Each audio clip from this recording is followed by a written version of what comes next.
Hey everyone, this is Scott from Forgot to Grow Up. Welcome to our latest ReWatch ReVisit review. Our video series where I rewatch a movie I haven't seen in a while, talk about my thoughts after revisiting it, and then give you guys the audience and critics reviews for the movie.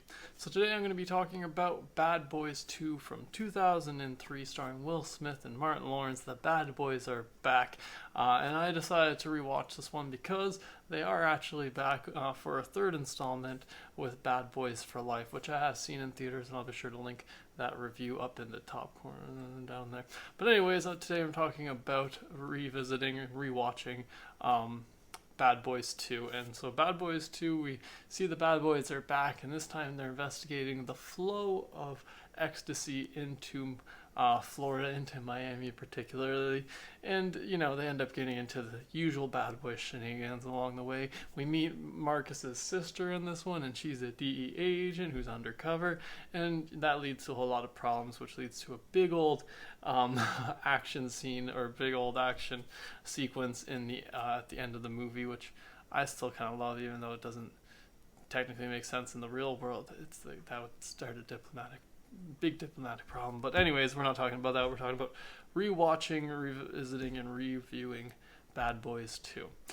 So yeah, I rewatched it, like I said, because the new one's out. I rewatched the first one last week, and especially after watching the newest one, which I really enjoyed, I was really curious to revisit this one because I feel this is the one that a lot of people think of when they think of Bad Boys. I don't think most people actually think of the first one, because sometimes you'll watch videos, or I shouldn't say you, I'll watch a video or read something online, and the examples they'll use will be always from Bad Boys 2. So I was curious to kind of revisit this one and see why this one maybe is a little bit less popular, explain a little bit why we got such a long wait, even though I didn't mind there being such a long wait for the new one. But that being said, so I revisited, I watched it on Netflix here in Canada, and I still enjoy this for the over-the-top sequel it is. This one is like classic early 2000s sequel of a 90s movie, which is they took all the stuff, took all the things in the first one and just kind of turned it up to an 11. The bickering between the two is just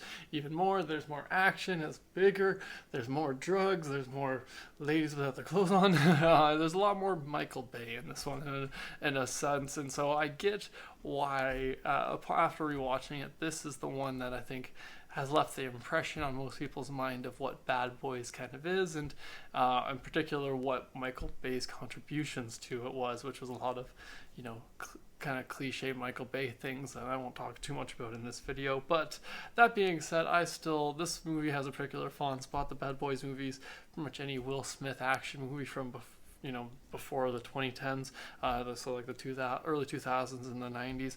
I just really enjoyed these action comedies in particular, and this one, the Bad Boys ones, are another one of those ones I just love. And so this second one I don't love as much as the first one, but it is still fun because it does have all this over-the-top action, and everything's a lot bigger. Mike's even more Mike in this one, and Marcus is even more Marcus, and so I just really enjoy this one still for the same dynamic we get between them, even though it's a little bit ramped up in certain ways and stuff. But I still enjoy seeing these two on the screen and seeing them just kind of bouncing off each other, the way they both react to all these different scenarios they're in.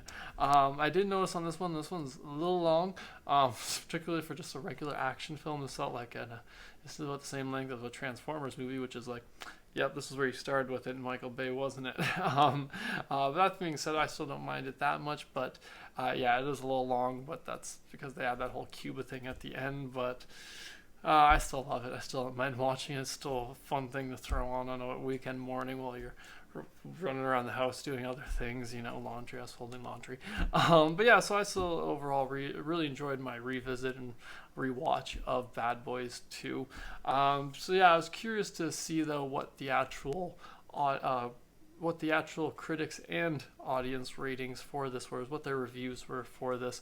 And yeah, this one definitely was kind of hated by critics in particular. It got a 23% on Rotten Tomatoes, and when I saw that I was like, oh shit, you guys really, really did not like this. And like the comment it said was a lot of explosions with pointless banter, I think was the other thing. I don't know.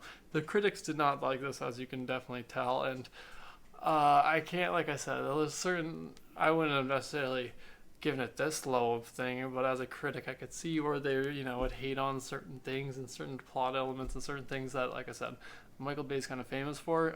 But that being said, the audience ratings for it, which is a little bit more, what I'd say probably where I'm definitely falling for the rating of this, is a 78% on Rotten Tomatoes. So that's a big difference. There's a 55% difference between what the critics and the audiences think of this movie. So that's just a kind of, it is pretty, on par with Michael Bay and some of these more over-the-top action films. So that's a kind of, to me, at least interesting to see, especially since this movie is 17 years old, and I think it was definitely came up before Rotten Tomatoes, and obviously that has some effect on the ratings because there isn't as many critic ratings and the audience ratings are a little skewed. It's a whole thing. But that being said, it's still interesting kind of like to see that the critics really didn't like this one at all, like Bad Boys 2, but then Bad Boys for Life, they're really digging. And last time I checked, it was a 75% that Bad Boys for Life had. So it's really interesting to see where the franchise has kind of come in these in the 17 years since this last one came out, and where critics feel about it. Obviously, I really enjoyed the first one, or this not the first one.